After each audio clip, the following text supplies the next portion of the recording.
बिस्मिल्लाहिर्रहमानिर्रहीम। अस्सलाम वालेकुम। मौजूद सामीन कराम, उर्दू वॉइस ऑन पर आप सभी को खुश आमदीद। आज जो कहानी आपकी खिदमत में लेकर हाजिर हुई हूँ उसका उन्वान है चीरा दस्त। ये कहानी मलिक सफदर हयात की डायरी से माखूज है। कहानी स्टार्ट करने से पहले आप सभी से गुजारिश है कि हमारी वीडियो को लाइक और चैनल को सब्सक्राइब करके एज अ न्यू यूट्यूबर हमारी सपोर्ट करें। शुक्रिया।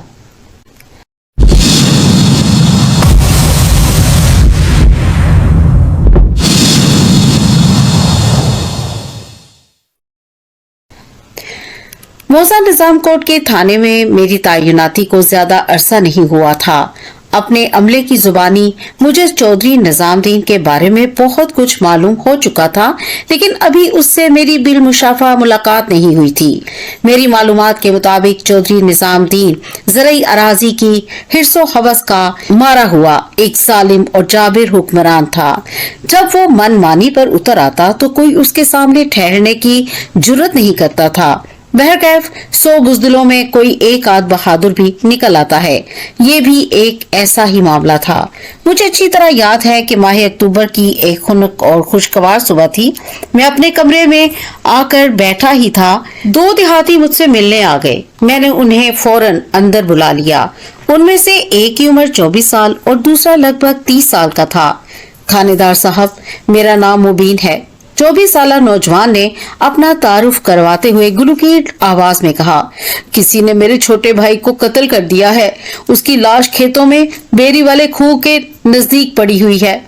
मैं सीधा होकर बैठ गया और मुबीन से इस्तफसार किया, तुम्हारे छोटे भाई का नाम क्या है? मतीन, उसने बताया। मतीन की उम्र 22 साल है। मेरा मतलब है थी, अब तो वो इस दुनिया में बाकी नहीं रहा। मुबीन के साथ आने वाले दूसरे बंदे का नाम एजाज था।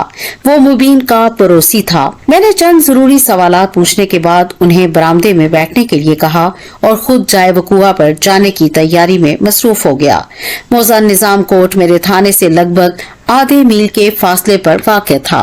मैंने कांस्टेबल आफ्ताब को अपने साथ लिया और मौका वारदात पर पहुंच गया। वो चावल की फसल की कटाई का मौसम था। ज्यादातर खेतों में कटाई का अमल मुकम्मल हो चुका था और बाज़ जगह पे काम जारी था। मैं मुबीन की रहनुमाई में उस कुएं पर पहुंच गया जिसके करीब मतीन नामी उस नौजवान की लाश पड़ी थी। लाश के इर्द गिर्द निस्फ दर्जन के नजदीक लोग जमा थे। मैंने उन सबको एक तरफ हटाया और अकड़ों बैठकर बगौर लाश का मुआयना करने लगा। मकतूल मतीन की उम्र 22 के करीब करीब थी और बिलाशुबा वो एक गबरू जवान था। मैंने उलट पुलट कर उसके बदन के एक एक हिस्से का बारीक बीनी से जायजा लिया। सवाए सर के अकबी हिस्से के मुझे उसके जिस्म पर चोट का कोई निशान दिखाई न दिया। उसकी खोपड़ी का पीछे वाला हिस्सा बुरी तरह घायल था। कातिल ने किसी वजनी लठ या फिर किसी आहनी सलाख की मदद से मकतूल के सर के अकबी हिस्से को निशाना बनाया था, जिसके नतीजे में मुतासरा मकाम से खोपड़ी चटक गई थी और यही कारी ज़रब मकतूल की मौत का सबब बनी थी। इंसान के वजूद का सबसे अहम हिस्सा उसका दिमाग होता है। कुदरत ने इसीलिए दिमाग की हिफाजत के लिए इसे खोपड़ी के अंदर रखा हुआ है। खोपड़ी की हड्डी जिस्म में पाई जाने वाली दूसरी हड्डियों की बनिस्बत ज्यादा मजबूत और महफूज होती है। मकतूल की खोपड़ी का बुरी तरह चटक जाना जाहिर करता था कि कातिल ने पूरी कुव्वत के साथ वार किया था। मकतूल मतीन के सर के अकबी हिस्से से निकलने वाला खून उसकी कमीज के कॉलर तक पहुंचा था और वो जम चुका था। मुझे ये अंदाजा लगाने में कोई दिक्कत महसूस नहीं हुई कि मकतूल को दुनिया से रुखसत हुए 8 से 10 घंटे गुजर चुके थे, जिसका मतलब ये था कि उसे रात के दरमियानी हिस्से में मौत के घाट उतारा गया था। जब मैं मकतूल की लाश को पलटकर देख रहा था तो मेरे जहन में रोशनी का तेज झमाका हुआ था। मकतूल का मुर्दा जिस्म जिस जगह पड़ा था वहां जमीन पर खून का कोई छोटा सा धब्बा भी नजर नहीं आ रहा था। ये मुमकिन नहीं था कि एक इंसान की फटी हुई खोपड़ी में से खून खारिज हो रहा हो और जमीन पर उसके आसार दिखाई न दें। मकतूल सर पर चोट खाने के बाद जमीन पर गिरा था तो उसकी खुली हुई खोपड़ी में से निकलने वाले खून को नीचे जमीन पर भी गिरना चाहिए चाहिए था, मगर ऐसा नहीं हुआ था। इस उलझी हुई सूरत हाल ने मुझे ये सोचने पर मजबूर कर दिया कि मतीन को कहीं और कत्ल करने के बाद उसकी लाश को यहाँ लाकर फेंका गया है। मैं जाए वकुआ का नक्शा तैयार कर चुका था, लेकिन इस सनसनीखेज ख्याल के तहत मैंने तफ्तीश के दायरे को वसी किया और मजीद आधे घंटे की मेहनत के बाद मैंने असल जाए वकुआ का सुराग पा लिया। इस कुएं से कमोबेश 1 फरलांग 220 गज के फासले पर एक नहर थी। मैंने मज़कूरा नहर के किनारे पर एक जगह खून के निशानात ढूंढ लिए। अगला इम्कान इसी बात का था कि मकतूल को नहर के किनारे कत्ल करने के बाद उसकी लाश को बेरी वाले खूह के नजदीक डाल दिया गया था। शातिर मुजरिम अमूमन तफ्तीश का रुख मोड़ने के लिए इस नौयत की चालें चलते हैं। मैंने बड़ी एहतियात के साथ इस खून आलूद मिट्टी को उठाकर एक बर्तन में डाला। मज़कूरा बर्तन वहाँ मौजूद लोगों में से एक ने मुझे दिया था। ये एक तरह का ब्लड सैंपल था जो लेबोरेटरी स्टाफ के काम आ सकता था। इस नमूने से ये पता लगाया जा सकता था कि आया वो मकतूल मतीन ही का खून था। मैंने कांस्टेबल आफ्ताब की निगरानी में मतीन की लाश को जिले अस्पताल भिजवाने का बंदोबस्त किया। फिर वहां मौजूद लोगों से पूछताछ करने लगा। सबसे पहले मैंने मकतूल के बड़े भाई मुबीन से सवाल किया कि इस जमीन का मालिक कौन है। ये हमारी जमीन है थानेदार साहब, उसने बताया। यहाँ से वहां तक वो उंगली से एक जानिब इशारा करते हुए बोला, नहर के किनारे से लगी हुई ये 14 एकड़ ज़राई अराजी हमारी मलकियत है। तुम्हें कब पता चला कि तुम्हारे भाई को किसी ने कत्ल कर दिया है? आज सुबह जनाब, उसने जवाब दिया। मुझे लियाकत ने घर आकर बताया था कि मतीन की लाश बेरी वाले खूह के पास पड़ी है। उस वक्त मैं अपनी जमीन की तरफ आने के लिए घर से निकलने ही वाला था। क्या लियाकत यहाँ मौजूद है? मैंने सवालिया नजर से सबकी तरफ देखा।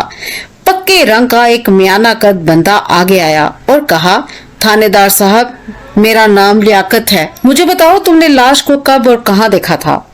मैंने लियाकत से पूछा। ये आज ही सुबह की बात है सरकार, लियाकत ने रसान भरे लहजे में बताया। मैं हस्बे मामूल खेतों की तरफ आया तो मैंने खूह के पास किसी को सोए हुए देखा।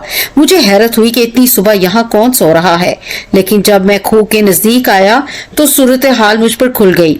मतीन यहाँ मरा पड़ा था। मैंने लियाकत के चेहरे पर निगाह जमा कर इस्तफसार किया। मतीन की लाश को देखने के बाद तुमने क्या किया था? मैंने लाश की दुहाई देना शुरू कर दी, उसने इज़्तिरारी अंदाज में बताया। आसपास के खेतों में चंद लोग अपने काम में मसरूफ थे। मेरे शोर मचाने पर वो इधर आ गए। बस जी, फिर मैं वो सांस हमवार की गर्ज से थमा। फिर इन अल्फाज में बात मुकम्मल कर दी। मैं सीधा मुबीन के घर गया और उसे मतीन की लाश के बारे में बताया। ये मेरे साथ ही यहाँ आ गया था। अपने छोटे भाई की लाश देखकर मेरा तो दिमाग ही घूम गया था थानेदार साहब, मुबीन ने भीगी हुई आवाज में कहा। फिर किसी सियाने ने मुझे मशवरा दिया कि फौरन थाने जाकर इस वाकये की रिपोर्ट दर्ज कराना चाहिए। मैंने अपने पड़ोसी एजाज को साथ दिया और आपके पास पहुंच गया। इसके बाद का हाल तो आपको पता ही है। हाँ पता है, मैंने मानी खेज अंदाज में कहा, लेकिन मैं इससे पहले का हाल भी जानना चाहता हूँ। मेरी बात मुबीन के पल्ले ना पड़ी और वो उलझन ज़दा सवालिया नजरों से मुझे देखने लगा। मैं समझा नहीं थानेदार साहब, वहाँ मौजूद अफराद से मैं फर्दन फर्दन पूछताछ कर चुका था और इस सही में मुझे एक भी ऐसी बात पता नहीं चली थी जो मतीन को पेश आने वाले इस जानलेवा वाक़े पर रोशनी डाल सके। मैंने मुबीन की उलझन के जवाब में कहा, क्या तुम्हारी नजर में ऐसी कोई जगह है जहां हम आराम से बैठकर बात कर सकें? इधर नजदीक ही मेरा घर है, उसने बताया। आप मेरे साथ आ जाएं और जो भी पूछना है पूछ लें। आपको देखकर अम्मा को भी तसल्ली हो जाएगी। जब से अम्मा ने मतीन की मौत का सुना है उसका बुरा हाल है। मैं उसे घर में रोता धोता छोड़कर इधर आ गया था। मुबीन की तजवीज नुमा पेशकश माकूल और बरमहल थी, लिहाजा मैं उसके साथ हो लिया। वो 15 मरले यानी 450 मुरब्बा गज किता जमीन पर बना हुआ एक कुशादा और हवादार मकान था, जिसके अकबी हिस्से में पहलू ब पहलू 2 कमरे बने हुए थे। दूसरे कमरे के एख्तिताम पर लंबाई के रुख तीसरा कदरे बड़ा कमरा था। इन तीनों कमरों को अगर ऊपर से देखा जाए तो वो अंग्रेजी के एल की तरह नजर आते थे। तीनों कमरों के आगे 8 फुट चौड़ा बरामदा था। उसके बाद कुशादा सहन था जिसके ऐन वस्त में बरगद का एक उम्र रसीदा दरख्त उस्तादा था। मकान के सामने वाले हिस्से में भी दाखिली दरवाजे के साथ मुनासिब साइज का एक कमरा बना हुआ था। सहन की एक दीवार के साथ माल मवेशियों के लिए एक शेड से मुशाबह जगह थी, जहां पर मैंने एक भैंस, 2 बकरियां और एक गधा बंधा देखा। इस गधे के नजदीक ही उसकी गाड़ी भी मौजूद थी, ताहम मज़कूरा गधा गाड़ी में जुता हुआ नहीं था। बरगद के घने सायादार दरख्त के नीचे एक चारपाई पहले से बिछी हुई थी। मुबीन मेरे लिए एक कुर्सी ले आया। हम आमने सामने बैठ गए। मैंने गुफ्तगू का आगाज करते हुए गहरी संजीदगी से कहा, मुबीन, अगर तुम चाहती हो कि मैं तुम्हारे भाई के कातिल को गिरफ्तार करके करारे वाकई सजा दिलवाऊं, तो तुम्हें मेरे हर सवाल का खरा और सच्चा जवाब देना होगा। मैं दूंगा, वो दिल गिरफ्तार लहजे में बोला। मतीन मुझे बहुत अजीज था जनाब, पता नहीं किस जालिम ने मेरे भाई की जिंदगी छीन ली। वो जालिम जो कोई भी है बचेगा नहीं, मैंने पुरवसूख लहजे में कहा। तुमने मतीन के सर का जख्म देखा है? उसकी चटकी हुई खोपड़ी में से खारिज होने वाला खून जम चुका था, और खून के इस जमाव को देखकर मैं अपने पेशा वराना तजर्बे की रोशनी में दावे से कह सकता हूँ कि उसकी मौत रात के दरमियानी हिस्से में वाक़ हुई। तुम मुझे बताओ कि मकतूल मतीन आधी रात के वक्त वहाँ क्या करने गया था?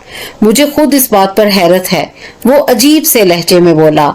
मैंने तुरंत पूछा, किस बात पर? यही कि वो पिछली रात खेतों में क्यों गया था।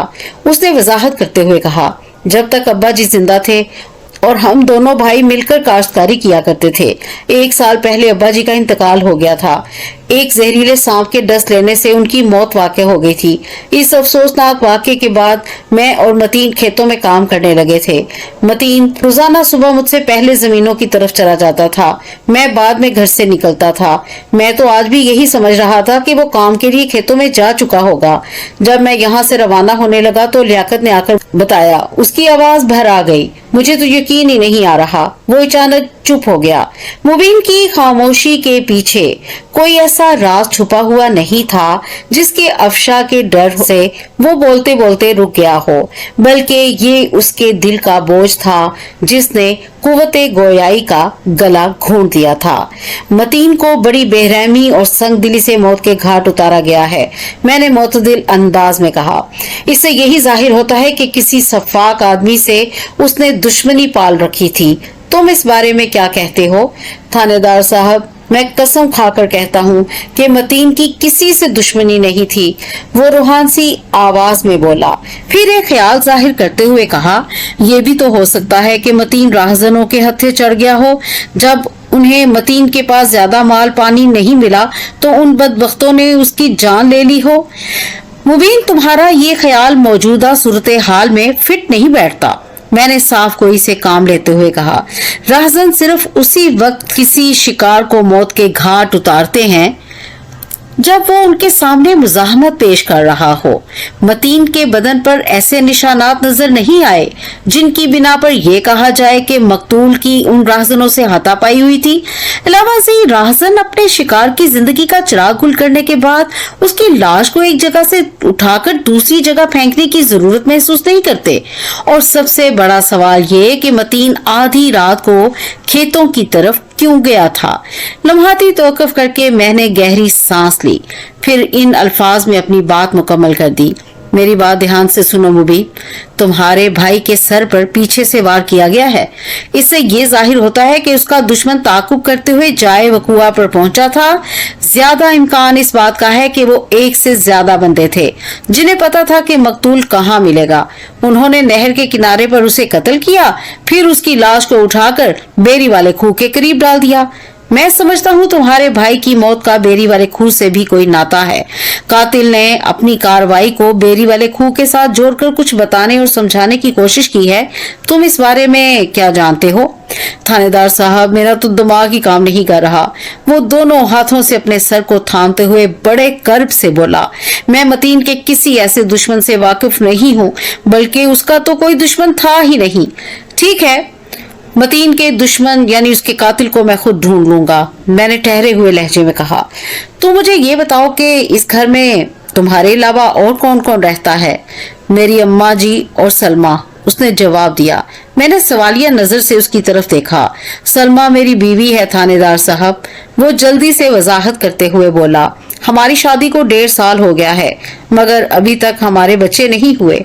शादी हो गई है तो बच्चे भी जरूर होंगे, बस अल्लाह से उम्मीद लगाए रखो। औलाद देने और उस नेमत से महरूम रखने का इख्तियार सिर्फ उसी जात पाक को है। मैंने मोतदिल अंदाज में कहा। फिर पूछा, क्या मकतूल की अभी शादी नहीं हुई थी? उसने नफी में गर्दन हिला दी। मैंने इस्तफसार किया, क्या उसकी कहीं मंगनी वगैरह हो चुकी थी? नहीं जनाब, मुबीन ने बताया। शादी के जिक्र को वो हमेशा मजाक में उड़ा देता था। हालांकि अम्मा जी की शदीद ख्वाहिश थी कि मतीन की जल्द से जल्द शादी हो जाए, मगर वो इस मामले पर संजीदा नहीं होता था। मैं मतीन का कमरा देखना चाहता हूँ, मैंने कहा। मुबीन मुझे मकान के अकबी हिस्से में बने हुए 15 बाय 15 फुट के कमरे में ले गया और कहा, चंद माह पहले तक ये कमरा मतीन के इस्तेमाल में था और अब? मैंने इस्तफसारिया नजर से उसे देखा। इन दिनों वो दाखिली दरवाजे के साथ बने हुए छोटे कमरे में रह रहा था। मुबीन ने जवाब दिया।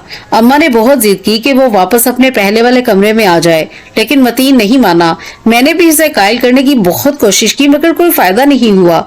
बात दरअसल ये है जनाब। लम्हाती तौक़ुफ़ करके उसने गहरी सांस ली, फिर अपने बयान को आगे बढ़ाते हुए बोला, आप देख रहे हैं ना, इस कमरे के बराबर में भी उसी के साइज का कमरा है। इस कमरे में अम्मा जी रहती हैं, इसीलिए वो चाहती थी कि मतीन उनके बहुत ज्यादा करीब रहे, लेकिन ये हो नहीं सका। अब्बा जी के इंतकाल के बाद अम्मा खुद को तन्हा समझने लगी हैं। हालांकि उनके पहलू में ये मुस्ततिल कमरा मेरे और सलमा के इस्तेमाल में है, मगर अम्मा का ज्यादा ध्यान मतीन में ही लगा रहता है। ऐसा होता है, मैंने सरसरी अंदाज में कहा। वालिदैन अमूमन सबसे छोटे बच्चे पर ज्यादा तवज्जो देते हैं। मुबीन वाले कमरे की पैमाइश 12 बाय 15 फुट थी और यही कमरा बाकी 2 कमरों के साथ मिलकर एल बनाता था। इस दौरान मैं, मुबीन और मकतूल मतीन की अम्मा जी भी अपने कमरे से निकल आई थी। इस रवायती देहाती औरत का नाम रसूल बीबी था। रसूल बीबी की उम्र का अंदाजा मैंने 42 के आसपास लगाया। बेटे की अलमनाक मौत ने रसूल बीबी को हद दर्जा पुरमुर्दा कर दिया था। ऐसे लगता था इस अंदोहनाक वाक़े ने उसके बदन का सारा खून निचोड़ डाला हो। मैंने उस दुखियारी माँ से इज़हारे हमदर्दी किया तो उसकी आंखें छलक गई। थानेदार साहब, वो नमनाक लहजे में बोली, मेरे मतीन का आखिर कसूर क्या था? उसे किस गुनाह की सजा दी गई है? उसने तो कभी किसी को ओबे तक नहीं कहा था। मुझे तुमसे और उसके घर के हर फर्द से दिली हमदर्दी है रसूल बीबी, मैंने गहरी संजीदगी से कहा। तुम लोगों से मेरा वादा है कि मैं जल्द से जल्द मतीन के कातिल को गिरफ्तार करके ऐसी इबरतनाक सजा दिलवाऊंगा कि आइंदा किसी मुजरिम को इंसानी जान से खेलने की जुर्रत नहीं होगी।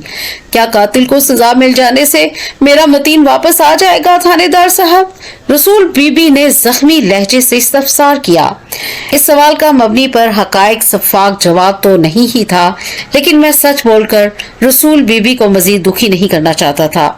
सो मैंने पहलू तही से काम लेते हुए मुबीन से कहा, मुबीन, अम्मा जी का ख्याल रखना, तुम दोनों मियाँ बीवी की जिम्मेदारी है। मुझे उम्मीद है कि तुम लोग इस काम में किसी गफलत या कोताही का मुजाहरा नहीं करोगे। मेरी बात समझ में आ रही है ना? जी थानेदार साहब, वो असबात में सर हिलाते हुए बोला। मैं अपने फर्ज को अच्छे से अदा करूंगा और अपनी बीवी सलमा को भी अम्मा जी का ख्याल रखने की तलकीन करूंगा। शाबाश। मैंने सताइशी नजर से मुबीन की तरफ देखा और कहा, मुझे तुमसे यही उम्मीद है। सारी गलती मेरी है थानेदार साहब, रसूल बीबी ने अजीब से लहजे में कहा।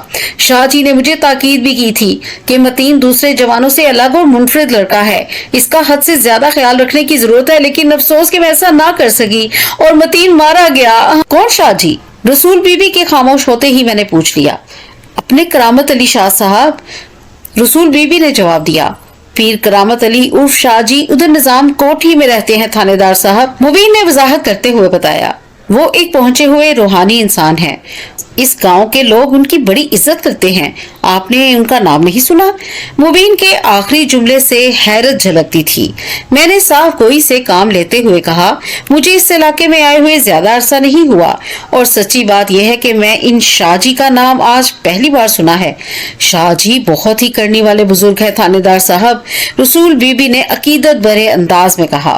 उन्होंने मुझे बताया था कि मेरे मतीन पर किसी शैतानी कुव्वत की नजर है, इसलिए मुझे मतीन की बहुत ज्यादा हिफाजत करना चाहिए, लेकिन मैं ऐसा ना कर सकी। उठी। वो नदामत आमेज अंदाज में मुतवक्किफ हुई, फिर इन अल्फाज में इजाफा कर दिया, मुझे इस बात का हमेशा पछतावा रहेगा कि मैं मतीन का इतना ज्यादा ख्याल ना रख सकी जैसा कि शाह जी ने मुझे हिदायत की थी। वो मेरे साथ वाले कमरे में रहता था तो मैंने उस पर भरपूर निगाह रखी हुई थी, और जब से सामने वाले कमरे में मुंतकिल हुआ था मुझे पता ही नहीं चलता था वो कब सोया, कब जागा और कब घर से निकला। अगर मुझे खबर हो जाती कि वो आधी रात को खेतों की तरफ जा रहा है तो मैं उसे रोक लेती। ऐसे लगता है उसी शैतानी कुव्वत ने मेरे मतीन की जान ली है। रसूल बीबी गम से निढाल असाब के साथ जो कुछ भी कह रही थी मैंने उस पर ज्यादा तवज्जो नहीं दी, ताहम मैंने उस जख्मी दिल औरत को रोका और टोका भी नहीं। जब वो अपनी बात मुकम्मल कर चुकी तो मैंने उसकी सोच की रोशनी में रहते हुए तसल्ली आमेज अंदाज में कहा, रसूल बीबी, मतीन की मौत की जिम्मेदार कोई शैतानी कुव्वत है या उसके किसी दुश्मन का यानी किसी इंसान का काम है? मैं जल्द पता लगा लूंगा। मतीन का कातिल मेरे हाथ से बच नहीं पाएगा। वो मुझे ऐसी नजर से तकने लगी जैसे मैंने उसे कोई नामुमकिन काम करने की यकीन दहानी कराई हो। घर के सामने वाले हिस्से में बना हुआ कमरा 12 बाय 12 फुट का था और इन दिनों वही कमरा मकतूल मतीन के इस्तेमाल में था। मैंने मज़कूरा कमरे की अच्छी तरह छान फटक की, लेकिन मुझे वहां से कोई भी ऐसी चीज या इशारा ना मिला जो उसके कत्ल की गुत्थी को सुलझाने में मेरी मदद कर सकता। दोपहर के वक्त मैं वापस अपने थाने आ गया। आइंदा रोज दोपहर के बाद ज़लई अस्पताल से मतीन की पोस्टमार्टम शुदा लाश थाने पहुंचा दी गई। लाश के साथ ही पोस्टमार्टम की इब्तदाई रिपोर्ट भी आई थी। मज़कूरा रिपोर्ट के मुताबिक इस तरह था, मकतूल मतीन की मौत 11 और 12 अक्टूबर की रात 10 और 12 बजे के दरमियान किसी वक्त वाक़ हुई थी और उसकी मौत का सबब सर के अकबी हिस्से में लगने वाली वही चोट थी जिसने उसकी खोपड़ी को बुरी तरह चटखा दिया था। इलावाजी मैंने खून का जो नमूना लाश के साथ अस्पताल भिजवाया था वो मकतूल के खून से मैच कर गया था। गोया मेरा ये अंदाजा दुरुस्त साबित हुआ था कि मकतूल मतीन को नहर के किनारे पर कत्ल किया गया था। बाद अज़ां उसकी लाश को उठाकर बेरी वाले खूह के नजदीक फेंक दिया गया था। यहाँ तक तो सब ठीक था, लेकिन उसके साथ ही अस्पताल से जो लेबोरेटरी रिपोर्ट्स आई थी उनमें से एक केमिकल एग्जामिनर की जारी करदा और मज़कूरा रिपोर्ट के मुताबिक मकतूल मतीन के मेदे में किसी जहरीली और नशावर शय के असरात भी पाए गए थे। मेरे लिए ये पॉइंट किसी सनसनीखेज इंकशाफ से कम नहीं था। मकतूल का बड़ा भाई मुबीन लाश लेने थाने आया तो मैंने उससे कहा, तदफीन का क्या प्रोग्राम है? ये काम आज ही करने का इरादा है, उसने उदास लहजे में बताया। मेरा ख्याल है शाम तक सब निमट जाएगा। अल्लाह तुम्हें और तुम्हारे घर वालों को सब्र जमील अता फरमाए, मैंने सिद्के दिल से कहा और पूछा, जिस रात मतीन की मौत वाक़ हुई थी क्या उस शाम तुम सब ने एक साथ खाना खाया था? जी हाँ, उसने इस बात में जवाब दिया। रात का खाना हम सब एक साथ बैठकर ही खाते हैं थानेदार साहब। 11 अक्टूबर की शाम आप लोगों ने क्या खाया था? आलू और गोभी का सालन था और तंदूर की रोटियां। तुम सबने यही खाना खाया था ना? मैंने तस्दीक तलब अंदाज में इस्तफसार किया। जी हाँ। मुबीन के चेहरे पर उलझन के आसार नमूदार हुए। थानेदार साहब, आप इस रात वाले खाने पर इतना जोर क्यों दे रहे हैं? वो पूछे बिना ना रह सका। तुम्हारे घर में खाना कौन बनाता है? मैंने उसके सवाल को नजरअंदाज करते हुए दरियाफ्त किया। मेरी बीवी सलमा। ठीक है, मैंने गहरी सांस खारिज करते हुए कहा। तुम अपने भाई की लाश ले जाओ, मैं कल दिन में तुम्हारे घर आऊंगा, फिर इस मौजू पर बात करेंगे। किस मौजू पर थानेदार साहब? वो मिन्नत रेज लहजे में मुस्तफसर हुआ। मैं पहले ही बहुत परेशान हूँ, आपने मुझे और मुश्किल में डाल दिया है। कुछ बताएं तो सही, आखिर इस खाने का मतीन की मौत के साथ क्या ताल्लुक है? मतीन की पोस्टमार्टम रिपोर्ट में डॉक्टर ने लिखा है कि मकतूल के मेदे में ख्वाब आवर जहरीला मवाद पाया गया है। मैंने उसके चेहरे पर निगाह जमाल कर मुतदिल अंदाज में कहा, तुम चारों ने एक साथ बैठकर आलू गोभी के सालन के साथ रोटी खाई थी। इसका मतलब है कि इस खाने में कोई नशावर जहरीली चीज शामिल नहीं थी। अगर ऐसा होता तो तुम लोग भी जहर खुरानी का शिकार हो जाते। वादिन नजर यही लग रहा है कि मतीन ने रात के खाने के बाद कोई ऐसी शय खाई थी या किसी और ने उसे खिलाई थी जिसके अंदर जहर मिला हुआ था। मतीन खुद अपनी जान लेने की कोशिश क्यों करेगा थानेदार साहब? मुबीन ने लाचारी भरे लहजे में पूछा اور پھر آپ نے دیکھا ہے اس کی موت سر کے عقبی حصے میں لگنے والی خطرناک چوٹ کے باعث واقع ہوئی ہے۔ اس امر میں کوئی شک نہیں ہے کہ متین کی موت کا سبب وہی مہلک چوٹ ہے جس نے اس کی کھوپڑی کو چٹخا دیا تھا، میں نے مضبوط لہجے میں کہا۔ لیکن ڈاکٹر کی رپورٹ کو نظر انداز نہیں کیا جا سکتا۔ عین ممکن ہے کہ قاتل نے متین کی جان لینے سے پہلے اسے کسی ایسی مضر صحت چیز کھلا دی ہو جس کے زیر اثر وہ مزاحمت کرنے کے قابل نہ رہا ہو۔ بہرکیف میں سانس ہموار کرنے کی غرض سے تھما اور ان الفاظ میں اضافہ کر دیا، دن ڈھلنے میں زیادہ وقت نہیں ہے، تم متین کی لاش کو لے کر گھر پہنچو، اس حوالے سے ہم کل تفصیلی بات چیت کریں گے۔ اس کے بعد مبین نے کوئی سوال نہیں کیا۔ اس رات سونے سے پہلے میں کافی دیر تک متین کی موت پر غور و فکر کرتا رہا۔ پوسٹ مارٹم اور دیگر لیبارٹری رپورٹس کی روشنی میں اگر دیکھا جائے تو کئی ایک چیزیں آپس میں خلط ملط نظر آتی تھی۔ یہ بات تو طے ہو گئی تھی کہ سر کے عقبی حصے پر کیے جانے والے کاری دار نے متین کی زندگی کا چراغ گل کر دیا تھا، لیکن موت کے منہ میں جانے سے پہلے مقتول کے ساتھ جو ہوا تھا وہ سنسنی خیز اور فکر انگیز تھا، جس کے نتیجے میں کئی ایک سوالات جنم لیتے تھے، جیسا کہ متین نے کوئی نشاور شے کیوں استعمال کی؟ اگر یہ اس کا اپنا فعل نہیں تھا تو پھر وہ کون شخص تھا جس نے اسے ایسا کچھ کھلایا تھا؟ وہ آدھی رات کو کھیتوں کی طرف کیوں گیا تھا؟ کیا اب وہاں وہ کسی سے ملاقات کرنے والا تھا؟ کیا اسی ملاقاتی نے مقتول کو موت کے گھاٹ اتارا تھا؟ وغیرہ۔ میں اس حوالے سے جس قدر سوچ رہا تھا میرا دماغ اتنا ہی زیادہ الجھتا چلا جا رہا تھا۔ اس کے ساتھ ہی رسول بی بی کی کہی ہوئی باتیں بھی مجھے یاد آ رہی تھی۔ اس نے بتایا تھا کہ کسی شیطانی قوت نے متین پر بری نگاہ رکھی ہوئی تھی۔ رسول بی بی کے مطابق متین کی موت میں اسی شیطانی قوت کا ہاتھ ہو سکتا تھا، لیکن میں ایسی لا یعنی باتوں پر بالکل یقین نہیں رکھتا۔ میں اس دنیا میں رحمانی اور شیطانی قوتوں کی موجودگی، اثر انگیزی اور عملداری سے انکاری نہیں، مگر متین کا معاملہ اس سے مختلف تھا۔ کسی شیطانی قوت کو ایک انسان کی جان لینے کے لیے اتنا لمبا چوڑا کھٹراگ پھیلانے کی ضرورت پیش نہیں آتی۔ یہ سیدھی سیدھی قتل کی ایک لرزہ خیز واردات تھی جس سے ظاہر ہوتا تھا کہ قاتل مقتول کے لیے اپنے دل میں بہت زیادہ عناد رکھتا تھا۔ شیطانی قوت والی کہانی پیر کرامت شاہ نے رسول بی بی کے ذہن میں ڈالی تھی۔ میں نے اپنی پیشہ ورانہ زندگی میں درجنوں ڈبہ پیروں اور ان کی جیلی بزرگی کو بے نقاب کیا تھا۔ اب دیکھنا یہ تھا کہ پیر کرامت علی عرف شاہ جی کس کھیت کی مولی تھا۔ رسول بی بی نے مجھے بتایا تھا کہ وہ شاہ جی موزہ نظام کوٹ ہی کا رہنے والا تھا۔ کرامت شاہ کے بارے میں سوچتے ہوئے میرے ذہن میں کانسٹیبل آفتاب احمد کا نام چمکا۔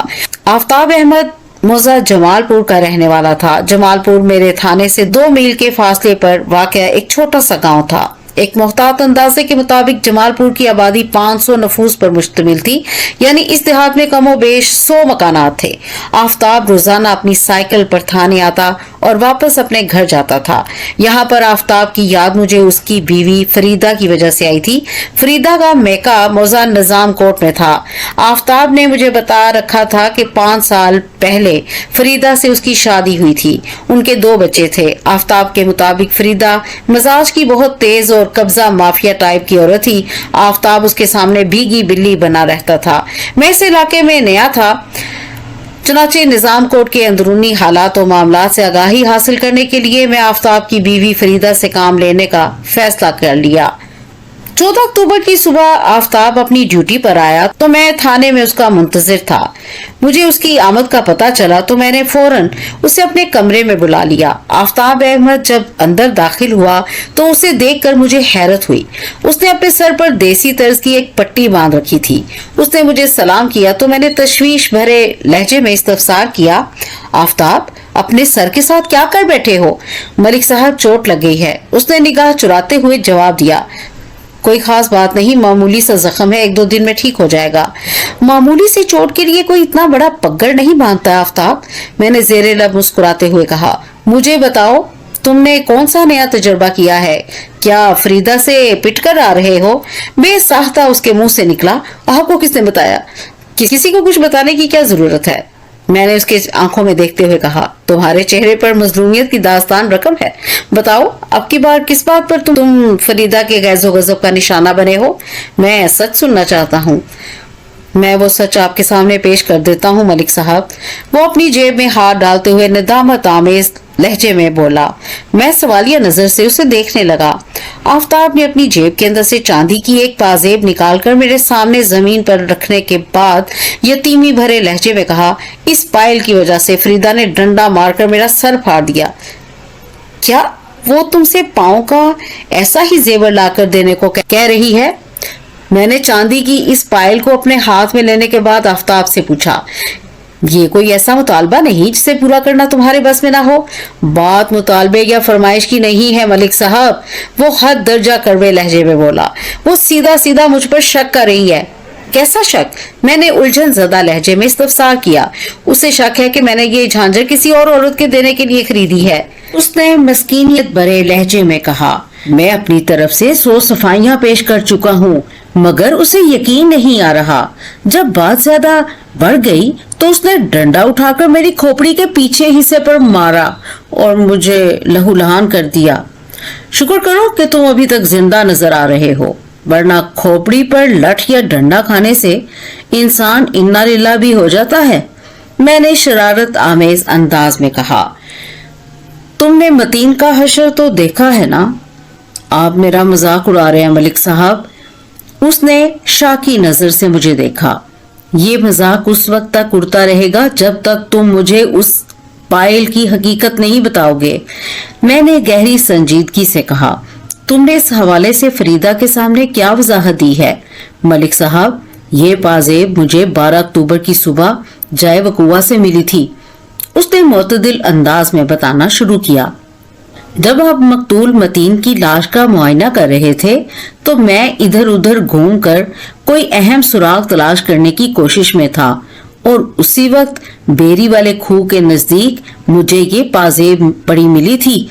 मैंने इस ख्याल से पाजेब को अपनी जेब में रख लिया था कि जब आप मौके की कार्रवाई से फारिग होंगे तो मैं आपको इसके बारे में बताऊंगा। फिर ये बात मेरे जहन से निकल गई और आपने मुझे लाश के साथ सरकारी अस्पताल भेज दिया। ये मेरे दिमाग की गलती है कि इस पाजेब का मुझे बिल्कुल ख्याल नहीं रहा। रात को मैं ड्यूटी से छुट्टी करके अपने घर चला गया। अगले रोज फरीदा मेरे कपड़े धोने लगी तो वर्दी की एक जेब से उसे ये पाजेब मिल गई। उसके बाद जो हुआ होगा वो अंदाजा आप बखूबी लगा सकते हैं। लम्हाती तौक़ुफ़ करके उसने 2-3 गहरी सांसें ली, फिर इन अल्फाज में अपनी बात मुकम्मल कर दी। पिछली रात मैं घर गया था तो फरीदा गुस्से से भरी बैठी थी। मुझ पर निगाह पड़ते ही उसने झगड़ा शुरू कर दिया, जिसका नतीजा आपके सामने है। उसने अपने पट्टी बरदार सर की जानिब इशारा किया और अजीब से लहजे में बोला, मैंने वाज़े अल्फाज में उसे कह दिया है, अगर मेरी बात का यकीन नहीं तो थाने जाकर मलिक साहब से तस्दीक कर लो। ये बात तुमने डंडा खाने से पहले की थी या बाद में? बाद में।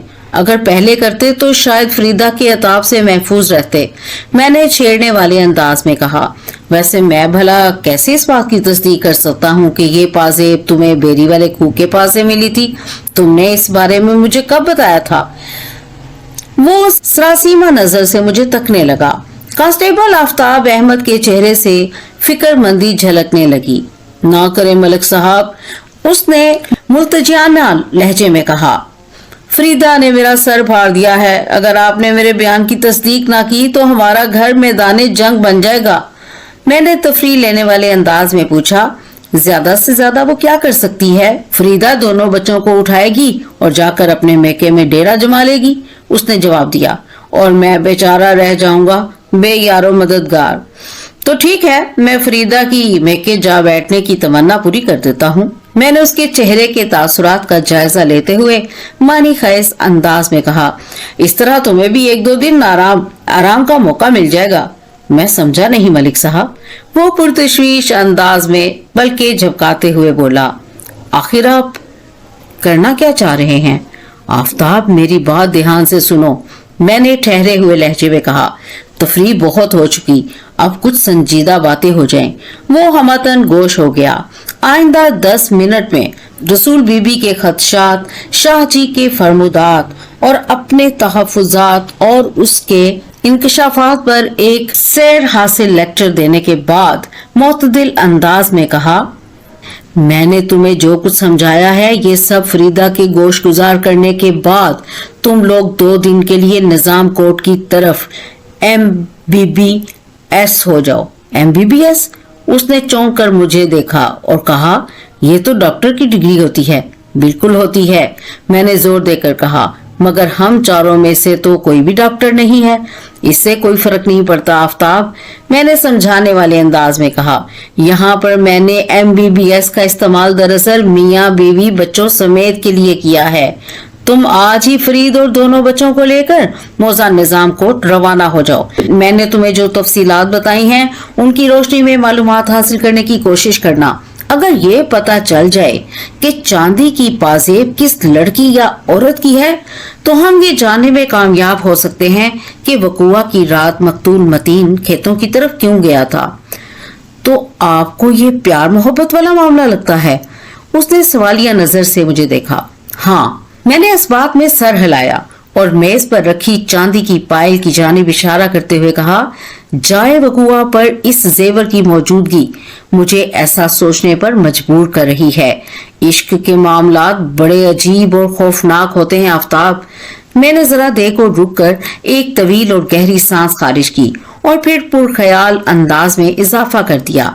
अगर मकतूल मतीन का निजाम कोर्ट की किसी लड़की या औरत के साथ कोई चक्कर चल रहा था तो ऐन मुमकिन है किसी ने लड़की का ताक़ुब किया हो और मौका मिलते ही उसने मतीन को मौत के घाट उतार दिया हो। वो इस लड़की का कोई तलबगार भी हो सकता है जिसकी नजर में मकतूल कबाब में हड्डी की हैसियत का हामिल हो। फिर कातिल उस लड़की का भाई, बाप या कोई चाचा मामा भी हो सकता है जिसने गैरत के नाम पर मतीन का काम तमाम कर दिया हो। मैं समझता हूँ तुम्हारी तेज तरार बीवी निजाम कोर्ट में पाजेब की मालिक को बासानी ढूंढ सकती है। वो फरीदा का आबाई गांव है। कई एक मर्दों और औरतों के माशिकों के बारे में वो जानती होगी। आप बिल्कुल ठीक कह रहे हैं मलिक साहब, वो ताईदी अंदाज में गर्दन हिलाते हुए बोला। सच पूछें तो आप बहुत दूर की कोड़ी लाए हैं जनाब। मुझे यकीन है हम बहुत जल्द मतीन के कातिल को गिरफ्तार करने में कामयाब हो जाएंगे। मैंने पूरे तयक्कुन के साथ कहा, इंशाअल्लाह। ठीक है मलिक साहब, मैं अभी इस मिशन पर रवाना हो जाता हूँ, उसने पुरअज़्म लहजे में कहा और पूछा, क्या मैं ये झांझर अपने साथ ले जा सकता हूँ? हाँ जरूर, मैंने अस्पात में गर्दन हिलाते हुए कहा। इस पाजेब की मालिक को तलाश करने के लिए ये तुम लोगों के पास होनी चाहिए, लेकिन एक बात जहन में रखना कि ये पाजेब कहीं इधर उधर ना हो जाए। कातिल तक रसाई हासिल करने के लिए फिल वक्त हमारे पास यही पायल वाहिद जरिया है। मैं आपकी बात समझ गया हूँ मलिक साहब, वो गहरी संजीदगी से बोला। मैं अपनी जान से बढ़कर इसकी हिफाजत करूंगा। शाबाश। मैंने सताइशी नजर से उसकी तरफ देखा और कहा, अगर तुम्हारे सर का जख्म ज्यादा गहरा और खतरनाक नहीं है तो ससुराल का रुख करने से पहले इस बग्गे को उतार देना, वरना वहां के लोगों को वजाहतें देते देते तुम्हारी हालत खराब हो जाएगी। आफताब ने अपने सर पर साफे के अंदाज में एक किंग साइज पट्टी बांध रखी थी, इसीलिए मैंने ड्रेसिंग के लिए पट्टे का लफ्ज इस्तेमाल किया था, यानी पट्टी का बाप पट्टा। खून का रसाव तो रात ही को रुक गया था जनाब, उसने मोतदिल अंदाज में बताया। अलबत्ता चोट वाली जगह पर काफी दर्द महसूस हो रहा है। खैर आप फिक्र ना करें, मैं निजाम कोर्ट जाते हुए इस पट्टी को खोल दूंगा, यही अक्लमंदी होगी, मैंने सरसरी अंदाज में कहा और पूछा, थाने के अमले को तुमने इस चोट के बारे में क्या बताया है? बस बहाना कर दिया, वो शर्मिंदगी भरे लहजे में बोला। मैंने उन्हें बताया है कि चक्की पर गंदम पिसवाने गया हुआ था। जब मैं अचानक उठा तो मशीन का एक धाती हिस्सा मेरे सर में लग गया। सबको मेरी इस बात पर यकीन आ गया और किसी ने मजीद कुछ नहीं पूछा। मैंने जरूरी हदायत देने के बाद कांस्टेबल आफताब को रवाना कर दिया। उसके बाद मैंने हवालदार कादिर बख्श को अपने पास बुला लिया। कादिर बख्श की उम्र 35 के आसपास थी। वो एक दराज कद और दबंग पुलिस एहलकार था। मेरे बाद इस थाने के स्टाफ में कादिर बख्श सबसे सीनियर था। इसके अलावा थाने के अमले में 4 कांस्टेबल्स आफ्ताब अहमद, मंजूर इलाही, इशफाक अली और मोहम्मद अदरीस शामिल थे। मैंने कादिर बख्श को ताज़ा तरीन हालात से आगाह करने के बाद कहा, मैं मकतूल मतीन के घर जा रहा हूँ। कल वो लोग मकतूल की तजहीज़ व तकफीन में मसरूफ थे, इसलिए मैंने उधर का रुख नहीं किया था। मकतूल के घर वालों के ताउन के बगैर इस केस में खातिर ख्वाह कामयाबी हासिल नहीं की जा सकती। आप ठीक कह रहे हैं मलिक साहब, वो ताईदी अंदाज में गर्दन हिलाते हुए बोला। वैसे आपने कांस्टेबल आफ्ताब को भी तो निजाम कोर्ट भेजा है। कादिर बख्श, हम दोनों के काम की नोयत अलग है, मैंने मोतदिल अंदाज में वजाहत करते हुए कहा। आफ्ताब एक खास मकसद से 1-2 रोज उधर ही रहेगा और मैं लम्हाती तौक़ुफ़ करके मैंने एक बोझल सांस खारिज की, फिर बात मुकम्मल करते हुए कहा, मैं यूं गया और यूं आया। मेरी गैर मौजूदगी में थाना पूरी तरह तुम्हारे हवाले है। आप बेफिक्र हो जाएं मलिक साहब, वो तवाना लहजे में बोला। मैं आपको शिकायत का मौका नहीं दूंगा। मैंने कांस्टेबल मंजूर इलाही को अपने साथ लिया और हम दोनों मौजा निजाम कोर्ट की जानिब रवाना हो गए। कत्ल का ये केस 12 अक्टूबर की सुबह मेरे पास आया था और आज 14 अक्टूबर का दिन था। इन 1.5-2 दिनों में मैंने जो तफ्तीश की थी उसका अभी तक कोई ठोस और कारआमद नतीजा बरामद नहीं हुआ था। मुझे ये बताने में कोई आर महसूस नहीं हो रही कि ताहाल मैं कातिल और कत्ल के मुहर्रिक तक रसाई हासिल करने में कामयाब नहीं हो सका था। ताहम इस बात का मुझे इत्मीनान था कि मैं दुरुस्त सिमत में पेश कदमी जारी रखे हुए था। मौजा निजाम कोर्ट मेरे थाने से महज निस्फ मील के फासले पर था, लिहाजा हम पैदल चलते हुए चंद मिनट में मकतूल के घर पहुंच गए। मेरी दस्तक के जवाब में रसूल बीबी ने दरवाजा खोला और मुझ पर निगाह पड़ते ही उसने बेताबी से सवाल किया, थानेदार साहब, क्या आपने पता चला लिया है कि मेरे बेटे की मौत में किसका हाथ है? मैं यही पता लगाने की कोशिश कर रहा हूँ रसूल बीबी, मैंने नरम लहजे में जवाब दिया। क्या तुम्हारा बड़ा बेटा मुबीन घर में है? मैं उससे अहम बातें करने आया हूँ। मुबीन और सलमा कब्रिस्तान गए हुए हैं, सलमा की सास रसूल बीबी ने बताया। आप अंदर आ जाएं थानेदार साहब, मुझे भी आपसे चंद जरूरी बातें करना है। मुबीन तो कहता है कि मेरा दिमाग खराब हो गया है, मैं उसके सामने वो बातें नहीं कर सकती। रसूल बीबी का अंदाज इतना पुरस्कार और सनसनीखेज था कि मैंने कांस्टेबल के साथ घर के अंदर जाने का फैसला कर लिया। मैंने मंजूर इलाही से कहा कि वो सहन में चहलकदमी करे और खुद मैं रसूल बीबी के सामने बरगद के पेड़ के नीचे बैठ गया और कहा, हाँ तो रसूल बीबी, तुम मुझसे कौन सी खास बातें करना चाहती हो? पहले वादा करें आप मुबीन और सलमा को इस बारे में कुछ नहीं बताएंगे। वो किसी बच्चे के जैसे जिद्दी मगर मासूमियत भरे लहजे में बोली। मैंने उसका दिल रखने की खातिर कह दिया, ठीक है, मैं तुमसे होने वाली गुफ्तगू का उनसे जिक्र नहीं करूंगा। मेरी वादानुमा तसल्ली से रसूल बीबी के चेहरे पर इत्मीनान झलकने लगा। उसने मोहतात नजर से घर के दाखिली दरवाजे की तरफ देखा और राजदाराना अंदाज में कहा, अपने शाहजी बहुत ही पहुंचे हुए इंसान हैं। उन्होंने जो कुछ बताया था बिल्कुल वैसे ही हुआ है। पहले मुर्गी, फिर बकरी और आखिर में इंसान। इसका क्या मतलब है रसूल बीबी? मैंने उलझन ज़दा लहजे में इस्तफसार किया। शाहजी ने कहा था कि एक पिछल पैरी मतीन के पीछे पड़ गई है। उसने इंकशाफ अंगेज लहजे में जवाब दिया, सबसे पहले मुर्गी जान से जाएगी, उसके बाद बकरी का नंबर है और आखिर में एक इंसान की मौत वाक़ई होगी। मैंने तवज्जो से उसकी बात सुनी। उसके बयान में कोई वजन था और ना ही मंतक। ताहम वो एक अजीम सदमे से गुजर रही थी, लिहाजा मैंने अपने लहजे को नरम रखते हुए कहा, रसूल बीबी, पिछल पैरी, डायन और चुड़ैल ये सब फर्जी किरदार हैं। इंसान की हकीकी जिंदगी में इनकी कोई गुंजाइश नहीं निकलती। शाहजी ने तुमसे जो भी कहा है वो मेरी समझ से बालातर है। मुझे बताओ, मुर्गी, बकरी और किसी इंसान की क्या कहानी है? देखें जी, वो बैरूनी दरवाजे की जानिब देखने के बाद बोली, जैसा कि मैंने आपको पहले बताया है कि शाहजी ने बड़े वसूख से कहा था कि मेरे मतीन के पीछे एक शैतानी कुव्वत हाथ धोकर पड़ी हुई है। शाहजी ने उसका नाम पिछल पैरी बताया था। आपने पिछल पैरी के बारे में तो सुना होगा ना? अपनी बात अधूरी छोड़कर वो सवालिया नजर से मुझे तकने लगी। हाँ, मैंने उस फर्जी किरदार का नाम सुन रखा है। मैंने रसानियत भरे लहजे में जवाब दिया। दो मालाई कहानियों के मुताबिक पिछल पैरी उल्टे पांव वाली एक खूबसूरत औरत होती है जो अपने हुस्न और जमाल से मर्दों को अपना गर्विदा बना लेती है। मर्द यही समझता है कि एक पुरशबाब औरत उस पर मर मिटी है। मर्द अपनी अकल पर पत्थर डालकर उसके बहुत करीब हो जाता है और पिछल पैरी मौका देकर उस मर्द का कलेजा निकालकर खा जाती है और वो मर्द अपनी जान से हाथ धो बैठता है वगैरह। हाँ हाँ बिल्कुल, वो सरसराती हुई आवाज में बोली। शाह जी ने भी मुझे पिछल पैरी के बारे में यही सब बताया था। उन्होंने कहा था कि पहले एक मुर्गी मरेगी, फिर बकरी और आखिर में एक इंसान मौत के मुंह में चला जाएगा। मतीन वाले वाक़े से 3-4 दिन पहले हमारी एक चंगी पली मुर्गी बैठे बैठे मर गई। उसके एक रोज बाद हमारी एक बकरी की मौत वाक़ हो गई और फिर मेरे मतीन को इस नामुराद पिछल पैरी ने खत्म कर दिया। रसूल बीबी ने कदरे खुश्क लहजे में कहा, नामालूम कातिल ने तुम्हारे बेटे के सर के पिछले हिस्से पर डांग का खतरनाक वार करके उसकी खोपड़ी चटका दी थी और इसी सबब वो दुनिया से रुखसत हो गया।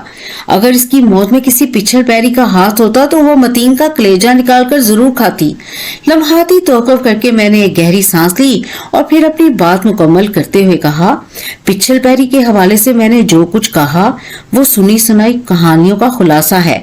मैं तुम्हें वाज़ेह अल्फाज में बता चुका हूँ कि मैं ऐसी खराफात कहानियों पर बिल्कुल यकीन नहीं रखता। तुम्हारे बेटे को एक सोचे समझे मंसूबे के तहत कत्ल किया गया है। जब मैं मतीन के कातिल को पकड़कर तुम्हारे सामने लाऊंगा तब तुम्हें मेरी बात पर एतबार आ जाएगा। वो चंद लम्हात तक शाकी नजर से मुझे घूरती रही, फिर अजीब से लहजे में बोली, थानेदार साहब, आप चाहे पिछल पैरी का यकीन ना करें, लेकिन मैंने तो अपने घर के वेड़े में झांझर की झनकार भी सुनी है। झांझर की झनकार? मैंने बेसाख्ता चौंक कर उसकी तरफ देखा और पूछा, तुम्हारा मतलब है किसी पायल के बजने की मखसूस आवाज?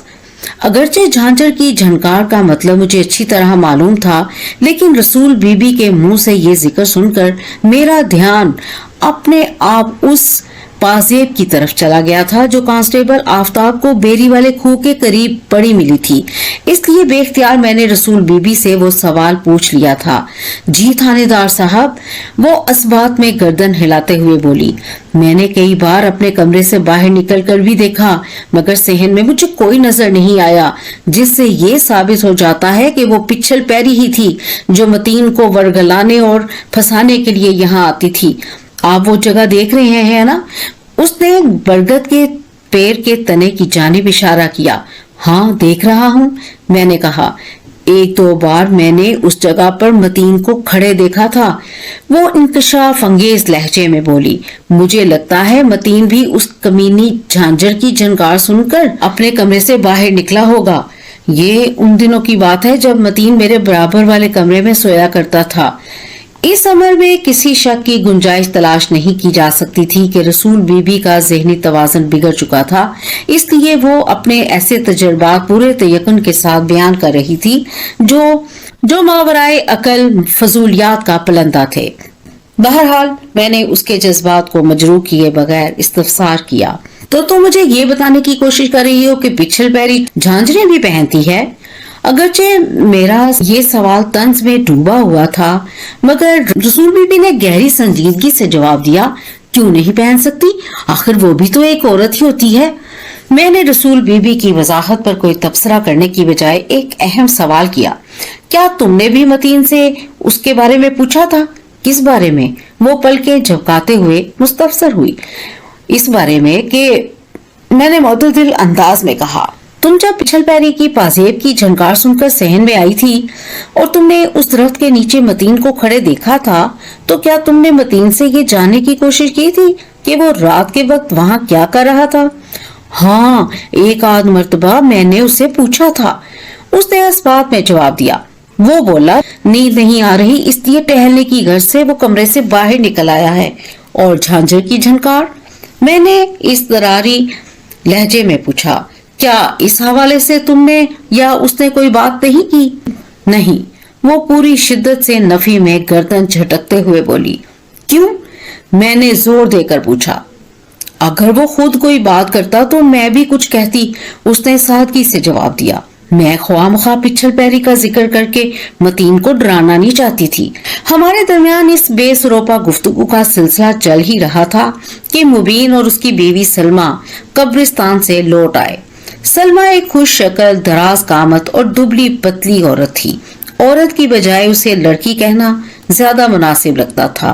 उसकी उम्र महज 20 साल की थी, लेकिन चूंकि वो शादीशुदा थी लिहाजा तकनीकी एतबार से वो बहरहाल एक औरत ही थी।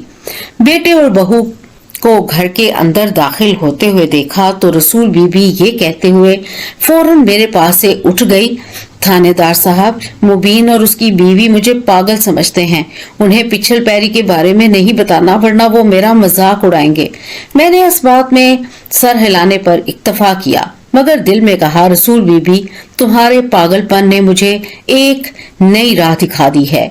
मुबीन सीधा मेरी तरफ आ गया, जबकि उसकी बीवी सलमा ने अपने कमरे की जानिब कदम बढ़ा दिए। उसी वक्त मैंने आवाज देकर उसे अपने पास बुला लिया। सलमा, तुम भी आ जाओ, मुझे तुमसे भी कुछ पूछना है। कांस्टेबल मंजूर इलाही मेरी हदायत के मुताबिक मकतूल के घर के सहन में टहल रहा था। मैंने उसे इशारा किया कि वो घर से बाहर चला जाए। उसने फौरन मेरे हुक्म की तामील कर दी। सलमा और उसका खामद मुबीन मेरे सामने चारपाई पर बैठ गए। सिर्फ 1 मिनट पहले रसूल बीबी इसी चारपाई से उठकर गई थी। रस्मी दुआ सलाम के बाद मुबीन ने मुझसे कहा, मैंने सलमा को बताया था कि आज आप हमारे घर आएंगे। मुझे अफसोस है कि जब आप मेरे गरीब खाने पर तशरीफ लाए तो मैं यहाँ मौजूद नहीं था। वो लम्हे भर के लिए रुका, फिर मानी खेज अंदाज में मुस्तफसर हुआ। अम्मा जी आपके पास बैठी हुई थी। ये ऐसी ऊट पटांग बातें करती हैं कि सामने वाले का दिमाग ही घूम जाए। उन्होंने आपको ज्यादा तंग तो नहीं किया? नहीं नहीं, ऐसी कोई बात नहीं। मैंने रसूल बीबी से किए हुए खामोश वादे को मलहूज़े खातिर रखते हुए मुतदिल अंदाज में कहा, बस वो अपना दुखड़ा ही रो रही थी।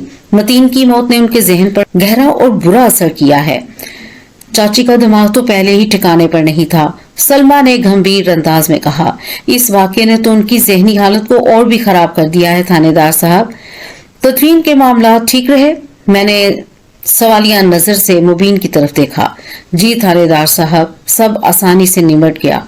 वो एक अफसुर्दा सांस खारिज करते हुए बोला और पूछा, आपने थाने में जहर वाली बात जो बताई थी, मैंने उसका जिक्र सलमा से भी किया है। हम दोनों ही हैरान बल्कि परेशान हैं कि मतीन ने भी वही खाना खाया था जो हम सब ने। अगर आलू गोभी के सालन में या उन तंदूरी रोटियों में भी कोई जहरीली शय मौजूद होती तो उसका असर हम तीनों पर भी होना चाहिए था। मैंने लेबोरेटरी रिपोर्ट के हवाले से नशावर जहरीली चीज का जिक्र किया था। मैंने समझाने वाले अंदाज में कहा, बाज हल्की जहरीली अशिया इंसान को हलाक करने के बजाय उसे गनूदगी में रह जाती हैं, जैसा कि नशे की कैफियत में होता है। 2 बातें वाज़ेह हो चुकी हैं। नंबर 1, मतीन की मौत का सबब उसके सर के अकबी हिस्से में लगने वाली वो कारी ज़रब है।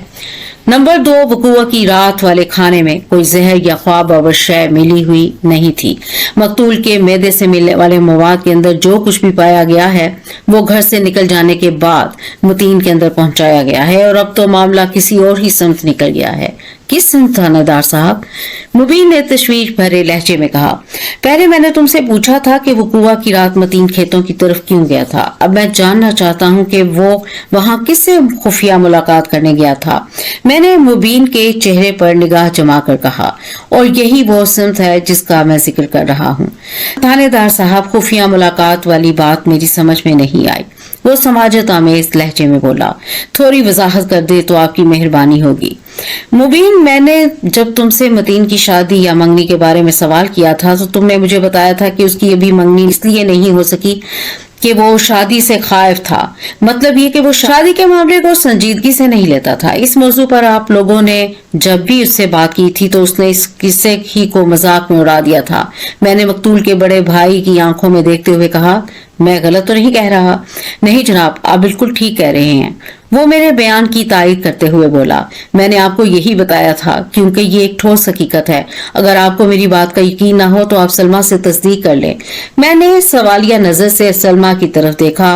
वो पूरी तवज्जो से हमारी गुफ्तगू सुन रही थी। मेरे खामोश इस्तफसार का जवाब देने के साथ ही उसने मुझसे एक अहम सवाल भी पूछ लिया। इस मौका पर सलमा की कोई मखसूस निस्वानी हिस्स यकायक अंगड़ाई लेकर बेदार हो गई थी। मुबीन ने मतीन के बारे में आपको 16 आने सच बताया है थानेदार साहब, उसने सरसराती हुई आवाज में कहा। क्या आप खुफिया मुलाकात का जिक्र करके हमें ये बताना चाह रहे हैं कि मतीन का किसी लड़की के साथ इश्क पेचा चल रहा था? सलमा, तुम्हें तो पुलिस में होना चाहिए, मैंने तौसीफी अंदाज में कहा। तुम ठीक ठीक मेरे मकसद की तह में पहुंच गई हो। मैं आप लोगों से यही कह रहा हूं कि वकूए की रात मतीन किसी लड़की से मिलने उधर खेतों में गया था। सवाल ही पैदा नहीं होता थानेदार साहब, मुबीन ने एक एक लफ्ज पर जोर देते हुए कहा।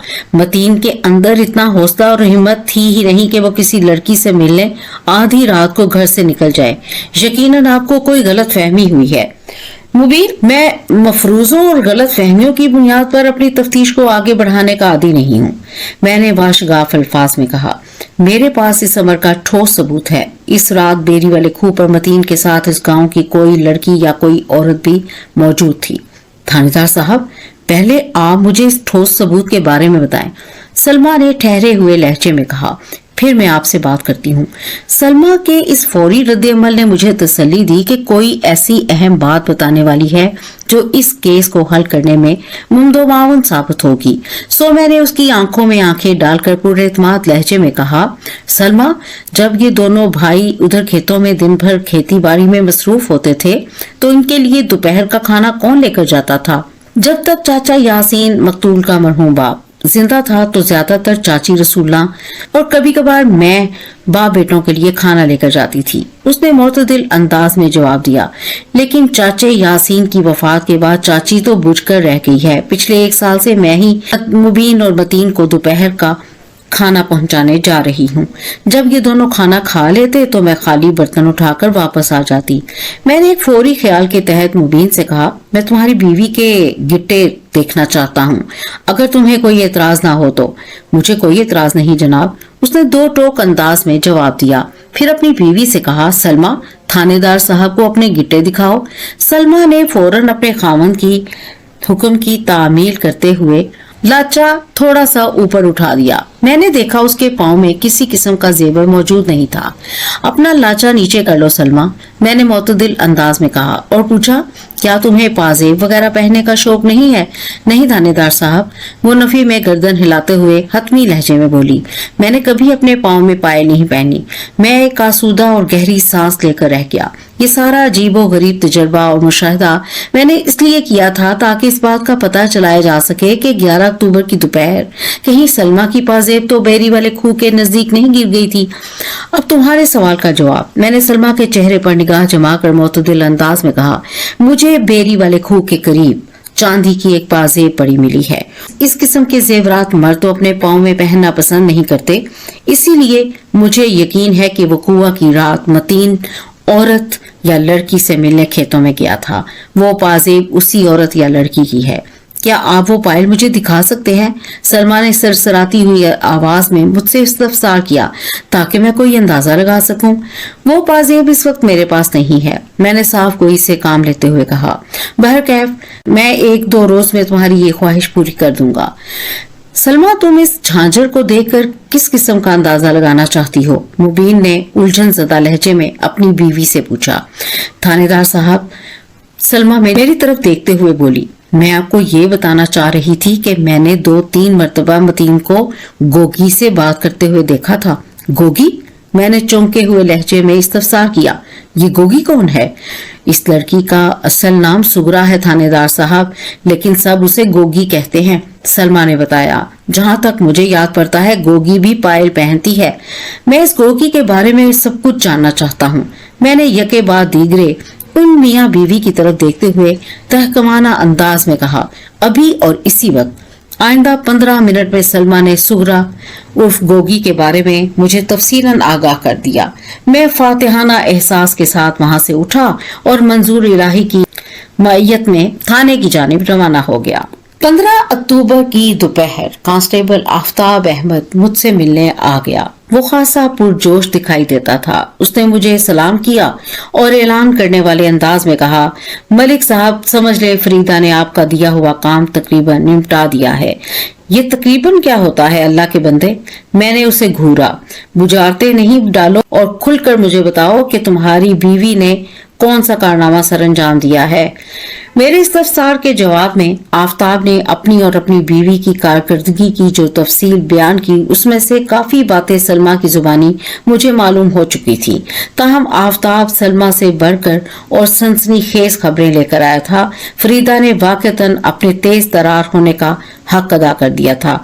मैं सलमा और आफ्ताब के बयान का मुश्तरका खुलासा आपकी खिदमत में पेश करता हूँ। मोजा निजामकोट जमालपुर की बनिस्बत एक बड़ा गांव था। वहाँ 350 के करीब मकानात थे, जिनमें कमोबेश 1,500 मर्दो जन और बूढ़े और बच्चे आबाद थे। इन्हीं इंसानों में एक शख्स का नाम था रहमदीन। रहमदीन गांव के वस्त में करियाने की एक छोटी सी दुकान चलाता था। उसकी उम्र 50 से 50 थी और परचून की ये दुकान उसने अपने घर के अंदर ही खोल रखी थी। रहमदीन की बीवी बशीरा की निगाह खतरनाक हद तक कमजोर हो चुकी थी। उसे बस चीजों के साए और हियोले से नजर आते थे। वो रहमदीन से लगभग 5 साल छोटी थी, मगर किसी अंदरूनी बीमारी ने उसकी बेनाई के साथ बड़ा भयानक मजाक कर दिया था। बहसीयत मजमूई बशीरा बीबी की सेहत बहुत अच्छी थी, मगर बसारत के ज़ाफ ने उसे मजबूर और किसी हद तक बेनूर बना दिया था। रहमदीन और बशीरा बीबी की 2 औलादें थीं। नंबर 1 25 साला खुर्शीद उर्फ झल्ला। खुर्शीद मजबूत बदन का मालिक एक दराज कामत शख्स था, मगर उसका जहनी तवाजन दुरुस्त नहीं था, इसीलिए लोग उसे झल्ला कहा करते थे। उसकी जुबान में लुकनत पाई जाती थी, जिसके बायस उसे बोलने में काफी दिक्कत महसूस होती थी। लोग उसके हकलेपन का मजाक उड़ाते थे। झल्ला खासा गुस्सावर और उजड़ किस्म का लाउबाली इंसान था। वो जल्दी तैश में आ जाता था और सामने वाले पर हाथ उठाने में किसी तरद्दुद से काम नहीं लेता था। अक्सर बेशतर गांव के लोगों से उसका झगड़ा होता रहता था वगैरह। खुर्शीद झल्ला से 7 साल छोटी सुगरा थी, जो अपनी गोल मटोल जिसामत की वजह से गोगी कहलाती थी। गोगी एक पस्तकामत और खूबसूरत 18 साल लड़की थी। यही गोगी इस पाजेब की मालिक थी, जो वकुआ के रोज आफ्ताब को बेरी वाले खूह के पास पड़ी मिली थी। आफ्ताब ने मुस्कुरा पाजेब मुझे वापस देते हुए कहा, मलिक साहब, मुझे तो लगता है कि मतीन का कत्ल झल्ला ही ने किया है। और तुम्हें ऐसा क्यों लगता है? मैंने उसका मौकफ जानने की गर्ज से पूछा। झल्ला को गुस्सा बहुत जल्दी आ जाता है, वो वजाहत करते हुए बोला। गोगी और मतीन वाला मामला अगरचे निजाम कोर्ट में ज्यादा मशहूर नहीं है, लेकिन ऐन मुमकिन है कि किसी तरह झल्ला को इन दोनों के खुफिया ताल्लुकात की भिनक पड़ गई हो। वकुआ की रात उसने गोगी का ताकुब किया और उसके बाद जाए वकुआ पर जो हुआ होगा उसका बखूबी अंदाजा लगा सकते हैं। आफ्ताब, बादियो नजर ये तुम्हारी थ्योरी दुरुस्त मालूम होती है, लेकिन हकीकत की तह तक रसाई हासिल करने के लिए मुतल्लिका अफराद से कड़ी तफ्तीश करना पड़ेगी। मैंने गहरी संजीदगी से कहा और सवाल किया, क्या इस सिलसिले में तुमने वहां किसी किस्म की पूछताछ तो नहीं की? नहीं मलिक साहब, वो नफी में गर्दन हिलाते हुए बोला। मैं भला आपके हुक्म से इधर उधर कैसे जा सकता हूँ? मैं तो घर में पड़ा आराम करता रहा हूँ। ये सारी तहकीक फरीदा ने खुद की है, और वो भी हाथ पांव बचाकर। किसी को ये एहसास भी नहीं हुआ कि फरीदा पुलिस की तरफ से किसी खास मिशन पर है। लम्हाती तौक़ुफ़ करके उसने गहरी सांस खारिज की, फिर इन अल्फाज में इजाफा कर दिया, जब से आपने फरीदा को इस काम पर लगाया है उसके रंग ढंग ही बदल गए हैं। वो खुद को पुलिस एहलकार समझने लगी है। तुम्हारी बीवी वहां पुलिस के लिए आसानियां तलाश करने गई है, इस निस्बत से वो हमारे अमले का हिस्सा है, लिहाजा वो खुद को पुलिस एहलकार समझने में हक बजानिब है। मैंने मोतदिल अंदाज में कहा और पूछा, क्या फरीदा के ऐसा समझने से तुम्हें किसी किस्म का अदम तहफ़्फ़ुज़ महसूस हो रहा है? मेरे लिए तो पहले ही घर में वो किसी पुलिस वाली से कम नहीं है। वो अपने सर के अकवी हिस्से पर हाथ फेरते हुए सहमी हुई आवाज में बोला। ऊपर से आपने उसे शय दे दी है, अब तो वो मुझे पक्की लेडी कांस्टेबल बनकर दिखाएगी। चलो ये भी अच्छा है, मैंने जेरे लब मुस्कुराते हुए मानी खेज अंदाज में कहा। अब खाना तुम्हारे घर का हो गया है, खूब मजे करना। जी हाँ, बिल्कुल ठीक कह रहे हैं। वो शाकी नजर से मुझे देखने लगा। थाने में हवालात और तफ्तीशी कमरा नाम की 2 जगह भी होती हैं मलिक साहब।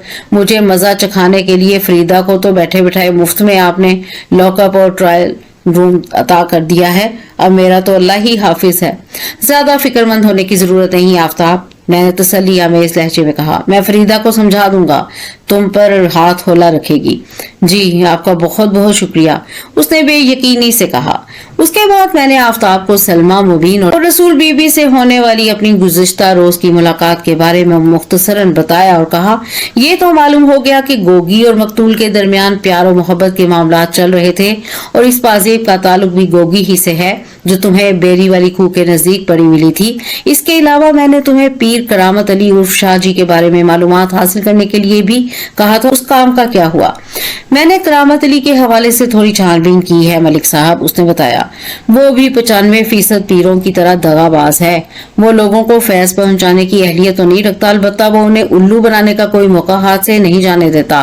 गांव के लोग शाहजी का एहतराम करने पर मजबूर हैं और उसी का भी एक खास सबब है।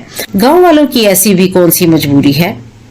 उसकी बात मुकम्मल होने से पहले ही मैंने पूछ लिया। मैं उसी तरफ आ रहा हूँ जनाबे आली। कांस्टेबल आफ्ताब एक गहरी सांस खारिज करते हुए बोला। बात दरअसल ये है मलिक साहब, इस गांव का चौधरी निजामुद्दीन शाह जी के अकीदतमंदों में शामिल है।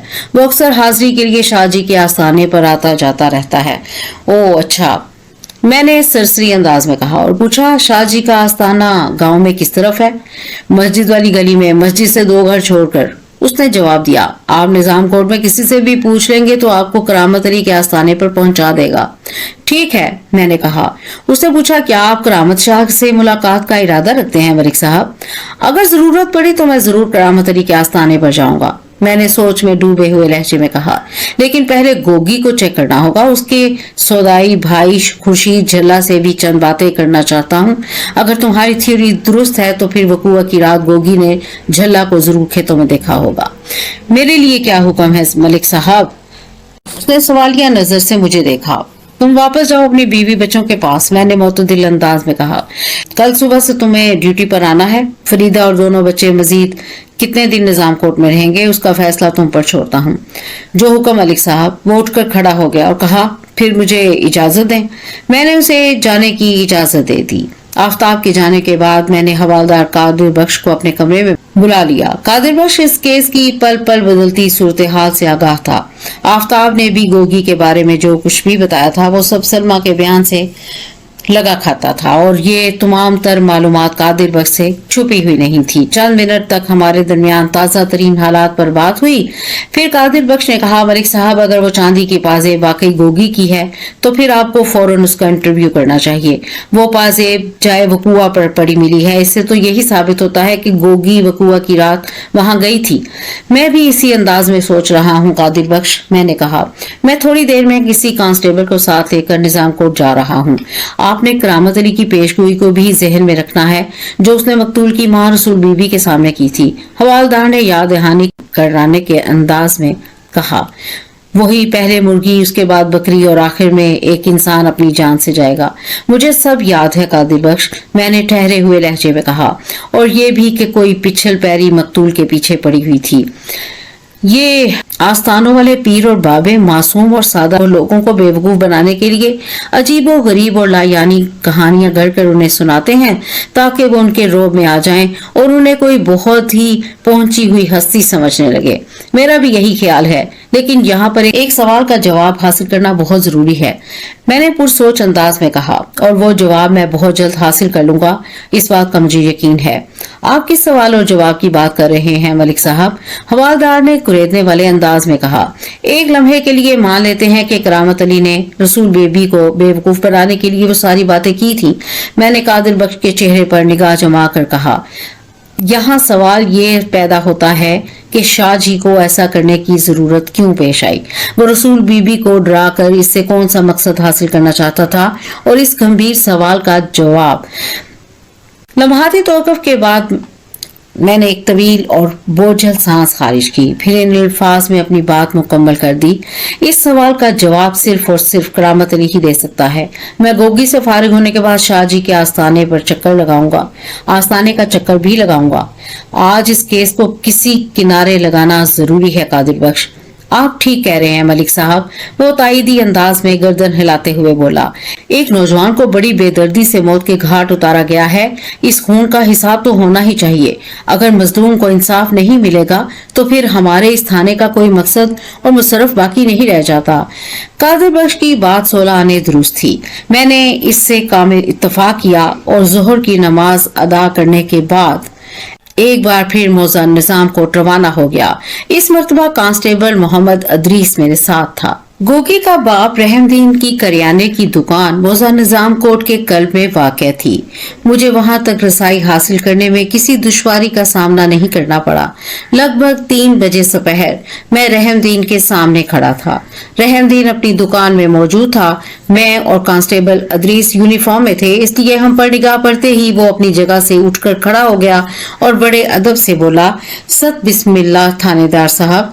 اس نے اپنی دکان کے اندر سے ایک چھوٹی سی چوبی بینچ نکال کر ہمارے سامنے بچھا دی۔ آپ تشریف رکھیں سرکار۔ مذکورہ بینچ کو ایک کپڑے سے صاف کرنے کے بعد اس نے کہا، میں آپ کے لیے چائے پانی کا بندوبست کرتا ہوں۔ مجھے چائے پانی یا کھانے کی ضرورت نہیں رحم دین، میں نے اسپاٹ انداز میں کہا۔ میں اس وقت ایک اہم کام سے یہاں آیا ہوں۔ اس کے چہرے پر پریشانی کے آثار نمودار ہوئے۔ آپ حکم کریں جی، اس نے تشویش بھرے لہجے میں کہا۔ بتائیں میں آپ کی کیا خدمت کر سکتا ہوں؟ ویسے سب خیریت تو ہے نا؟ رحم دین کی عمر 50 سے نکلتی ہوئی تھی۔ وہ متناسب خد و خال کا مالک ایک عام سا دیہاتی تھا۔ میں نے اس کے چہرے کے تاثرات کا جائزہ لیتے ہوئے معنی خیز انداز میں کہا، چاچا رحم دین، جب پولیس، ڈاکٹر یا کوئی وکیل کسی دروازے پر آ جائے تو اس کا سیدھا سادہ مطلب یہ ہوتا ہے کہ خیریت بالکل بھی نہیں ہے۔ سونا رب خیر کرے۔ وہ آسمان کی طرف دیکھتے ہوئے بولا، پھر مجھ سے پوچھا، سرکار آخر معاملہ کیا ہے؟ 3 دن پہلے اس گاؤں کے کھیتوں میں ایک نوجوان متین کا قتل ہو گیا تھا۔ میں نے سرسراتی ہوئی آواز میں میں اسی سلسلے میں پوچھ پرتیت کرنے تمہارے پاس آیا ہوں۔ جی اس واقعے کا مجھے پتا ہے، وہ الجھن زدہ نظر سے مجھے دیکھتے ہوئے بولا، لیکن متین کے قتل سے میرا کیا تعلق؟ تمہارا کا تعلق نہ صحیح مگر تمہاری اولاد کا تو ہے۔ وہ گھبرا گیا اور کہا، یہ آپ کیا کہہ رہے ہیں تھانے دار صاحب؟ گوگی اور جھلا کہاں ہے؟ میں نے قدرے خشک لہجے میں استفسار کیا۔ گوگی تو گھر کے اندر ہی ہے اور جھلے کا مجھے ٹھیک سے پتا نہیں، وہ بھی اسی پنڈ میں کہیں ہوگا، اس نے اضطرابی لہجے میں جواب دیا اور فکر مندی سے بولا، جناب میری تو کچھ سمجھ میں نہیں آ رہا۔ سب سمجھ میں اتر جائے گا رحم دین، میں نے سنسنی خیز لہجے میں کہا۔ تم فوراً مجھے گوگی سے ملواؤ، اس کے ساتھ ہی کسی کو بھیجو، وہ جھلا کو ڈھونڈ کر یہاں لائے۔ رحم دین کے چہرے پر فکر اور اندیشے کا قبضہ ہو چکا تھا۔ اس کی بے کسی اور لاچاری کو دیکھ کر میرا تجربہ کار نگاہ نے فوراً سے پیشتر یہ اندازہ قائم کر لیا کہ متین کو پیش آنے والے اندوہناک واقعے سے اس کا کچھ لینا دینا نہیں تھا، اور اسے یہ یقین تھا کہ اس کی اولاد بھی اس معاملے میں ملوث نہیں ہوگی، لیکن میرے حکم کی تعمیل کے سوا اس کے پاس چارہ کار نہیں تھا۔ سو اس نے شکست خوردہ انداز میں کہا، آپ میرے ساتھ اندر آ جائیں سرکار، میں گوگی سے آپ کی بات کرا دیتا ہوں۔ میں نے کانسٹیبل ادریس کو باہر چوبی بینچ پر بیٹھنے کو کہا اور خود رحم دین کے ساتھ گھر کے اندر چلا گیا۔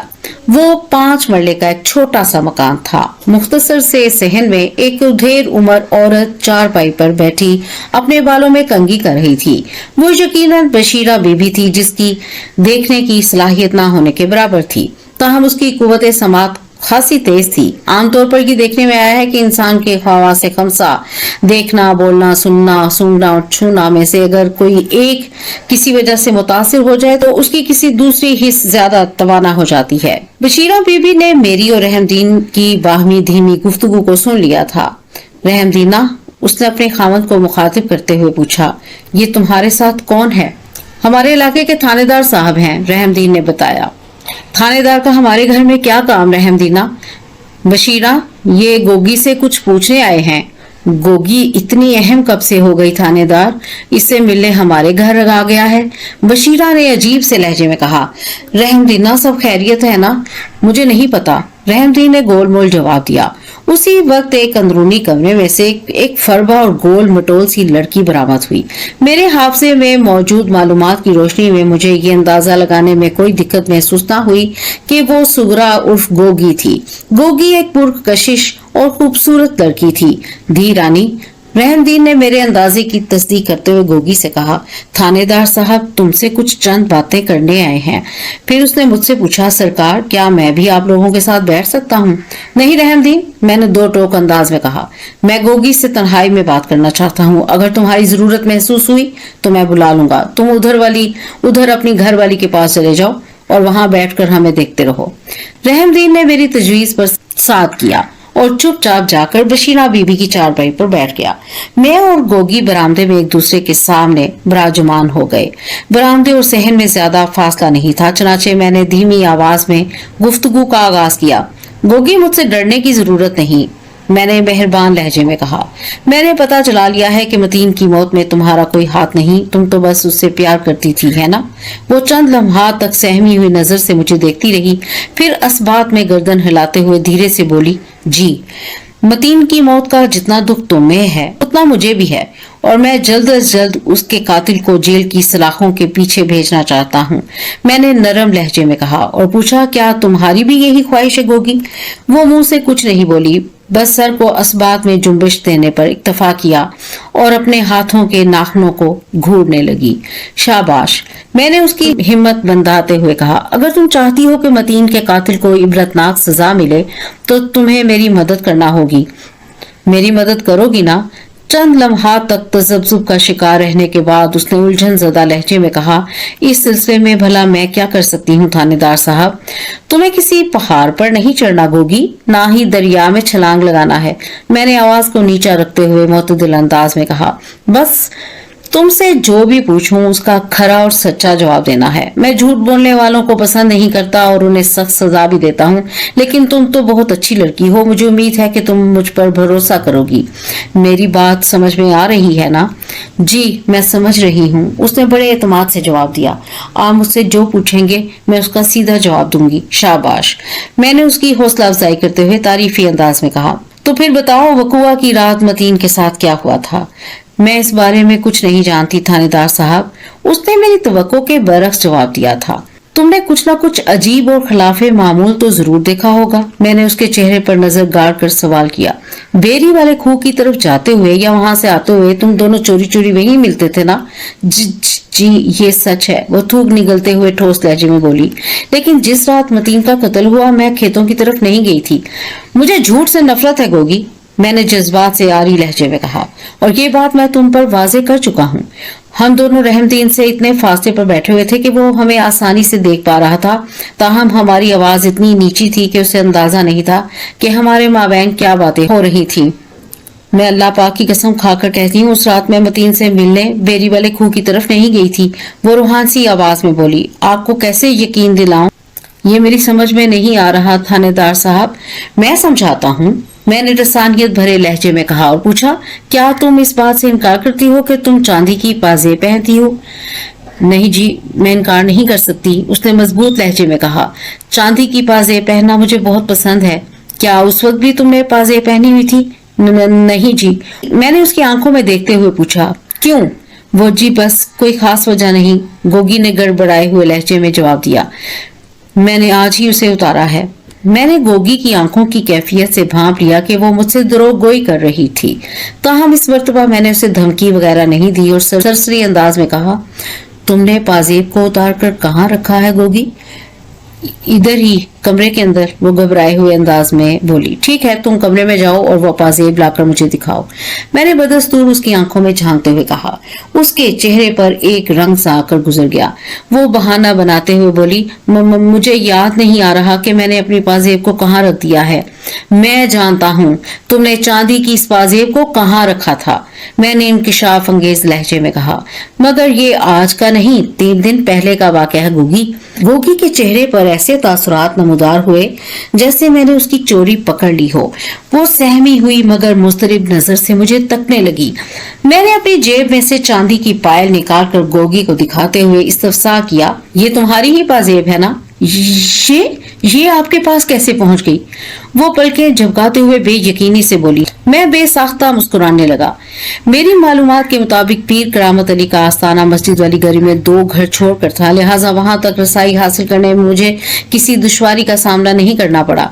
सुगरा उर्फ गोगी से मुलाकात खासी सूदमंद साबित हुई थी। उसके सनसनीखेज इंकशाफ के बाद खुर्शीद जला से पूछताछ जरूरत बाकी नहीं रही। चनाचे मैं रहमदीन के घर से निकलकर सीधा करामत शाह के आस्थाने पर पहुंच गया। गोगी से मेरी जो अहम बातचीत हुई उसका खुलासा कुछ इस तरह था। गोगी को मतीन से इश्क हो गया था। मतीन इससे बात तो कर लेता था मगर उसकी मोहब्बत का जवाब मोहब्बत से नहीं दे रहा था और गोगी हर कीमत पर मतीन को हासिल करना चाहती थी। जो लोग अपने खालिक और नबी आखिरुज़्ज़मान आका अलैहिस्सलाम की तालीमात से दूर होते हैं वो जिंदगी के ऐसे मुश्किल मकामात से गुजरने के लिए आमिल कामिल नाम नेहाद पीरों की खिदमत में हाजिर हो जाते हैं। यहाँ पर मेरा इशारा अल्लाह के सच्चे दोस्तों यानी औलिया कराम की जानिब नहीं है। मैं इन डब्बा पीरों का जिक्र कर रहा हूँ जो जैली आस्थानों में बैठकर 2 नंबरी का हर काम डंके की चोट पर करते हैं। जो नेक और परहेजगार सूफिया कराम अल्लाह के बताए हुए रास्ते पर गामजन होते हैं वो महज मखलूक के खुदा की रहनुमाई करते हैं ताकि उनकी दुनिया और आखिरत दोनों संवर जाएं। बहरकैफ गोगी अपनी बिगड़ी बनाने के लिए पीर करामत अली उर्फ शाह जी के आस्थाने पर पहुंच गई थी। शाह जी ने गोगी की विपता पूरी तवज्जो से सुनी और उसे यकीन दिलाया कि अगर उसने शाह जी की हदायत पर अमल किया तो मतीन सारी दुनिया को भूल कर उसका हो जाएगा। उसने शाह जी के अहकामात की तामील करने का वादा कर लिया। शाह जी ने कोई मुजरब अमल करने के लिए गोगी से इसकी पाजेब मांग ली और उससे ताकीद की कि वो किसी तरह मतीन को 11 और 12 अक्टूबर की दरमियानी रात बेरी वाले खूह पर आने के लिए आमादा कर ले। वो मतीन से ये भी कह सकती थी कि ये उनकी आखिरी मुलाकात होगी। गोगी से जान छूट जाने का सोचकर वो जरूर इससे मिलने खेतों में जाएगा। इसके साथ ही शाह जी ने गोगी को इस बात का भी पाबंद कर दिया था कि वो मज़कूरा रात बेरी वाले खूह की तरफ नहीं जाएगी।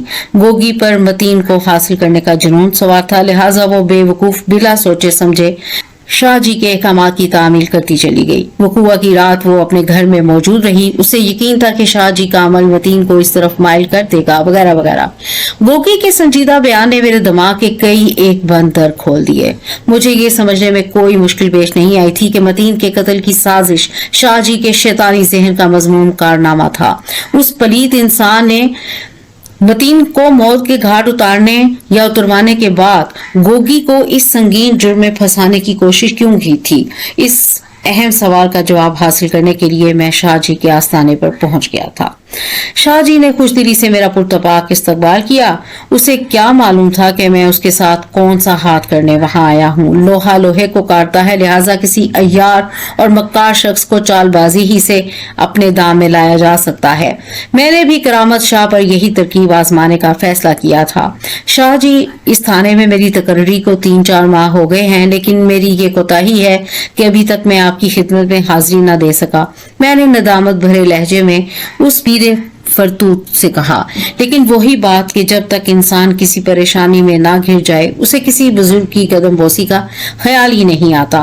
मैं इस इलाके के थाने का इंचार्ज था और सिर्फ 3 रोज पहले मेरे थाने की हदूद में कत्ल की एक लर्ज़ाखेज वारदात हो गई थी। असूली तौर पर मुझे करामत अली से उसी मौजू पर बात करना चाहिए थी, लेकिन मैं इसके सामने कोई और ही किस्सा ले बैठा। क्या हुआ मलिक साहब? वो सोचती हुई नजर से मुझे देखते हुए बोला, सब खैरियत तो है ना? आप मुझे खासे उलझे हुए फिक्रमंद नजर आ रहे हैं। बात फिक्रमंदी वाली ही है शाह जी, मैंने मानी खेज अंदाज में कहा। मेरे होते हुए आपको परेशान होने की जरूरत नहीं मलिक साहब, उसने अपनायत भरे अंदाज में कहा। बताएं मामला क्या है, मैं चुटकियों में आपका मसला हल कर दूंगा। बात के इख्तिताम पर उसने बाकायदा चुटकी बजा कर दिखाई। सब ठीक ठाक चल रहा था शाह जी, मैंने वजाहत करते हुए कहा, लेकिन पिछले चंद रोज से मेरे साथ अजीबो गरीब वाकयात रूनुमा होने लगे हैं। उसने मेरी बात मुकम्मल होने से पहले ही पूछ लिया, मसलन किस किस्म के वाकयात? जब रात को मैं अपने कमरे में सो रहा होता हूँ तो सहन में मुझे किसी के चलने की आवाज सुनाई देती है। मैंने गहरी संजीदगी से कहा, मैं जब कमरे से निकलकर बाहर देखता हूँ तो सहन में मुझे कोई दिखाई नहीं देता। ऐसा 3-4 मरतबा हो चुका है। पिछली रात तो हद ही हो गई शाह जी। मैंने ड्रामाई अंदाज में तौक़ुफ़ किया, फिर सहमे हुए लहजे में इजाफा कर दिया, सहन में किसी इंसान के कदमों की मखसूस आवाज तो मैं चंद दिनों से सुन ही रहा था, लेकिन गुज़श्ता रात मैंने चूड़ियों के खनकने की बड़ी वाज़ेह आवाज भी सुनी है। मुझे लगता है मैंने दानिस्ता जुमला अधूरा छोड़ दिया तो वो पूछे बिना ना रह सका, आपको क्या लगता है मलिक साहब? मैं महसूस कर रहा हूँ कि कोई गंदी मखलूक मेरे पीछे पड़ गई है जो मुझे नजर नहीं आती, मगर मेरे क्वार्टर के सहन में हर रात आती है।